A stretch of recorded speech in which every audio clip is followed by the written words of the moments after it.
এই বাবার কাছে আইসোস, চোখ বন্ধ কর, ধ্বংস হয়ে যাবে কিন্তু। বুম।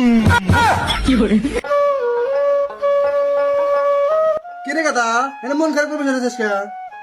আরে গোষ্ঠে মনটা খুবই খারাপ, খুবই টেনশনে আছি।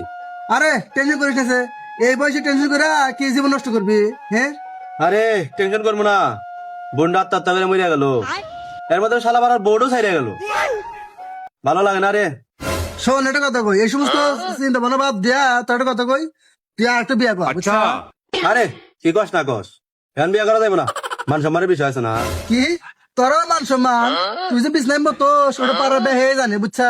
আর তোর যে বউ ছেড়ে গেছে, কেন ছাড়ছে? তুই বিছনার মতো দিয়ে তুই তোর তো বউ ছেড়ে গেছে, তুই আবার মান সম্মানের কথা বলছিস, তাই না?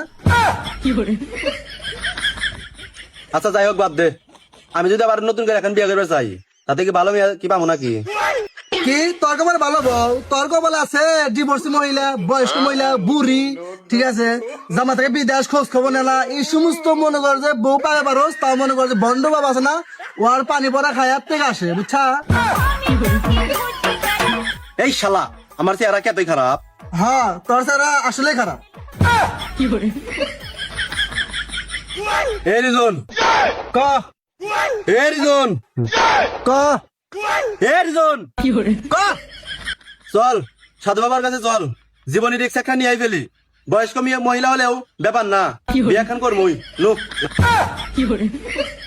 আচ্ছা ওই তাহলে ওইটা ওই বন্ড বাবা যাই যায় তোর কথা সমস্যার কথা কই, এখন বাবা যাই করে পানি পড়া দিকে যাই করে করবো না বুঝছ নাই? আচ্ছা তাহলে তুই যা, আমার এলা পেটে চাপ দিছে তো, আসতেছি আমি, তুই আবার তাতে। ও পেট খারাপ হয়েছে? আচ্ছা তাহলে তুই যা, আমি এবারে যাই, তুই তাহলে ফাঁস করা। হ্যাঁ আমি খারাপ হইলাম মনে। আস্তাগফিরুল্লাহ, বন্ড বাবা বলছেন যে তো বেড়া বুড়া কো। এই বাবার কাছে আইসোস, চোখ বন্ধ কর, ধ্বংস হয়ে যাবে কিন্তু। বুম।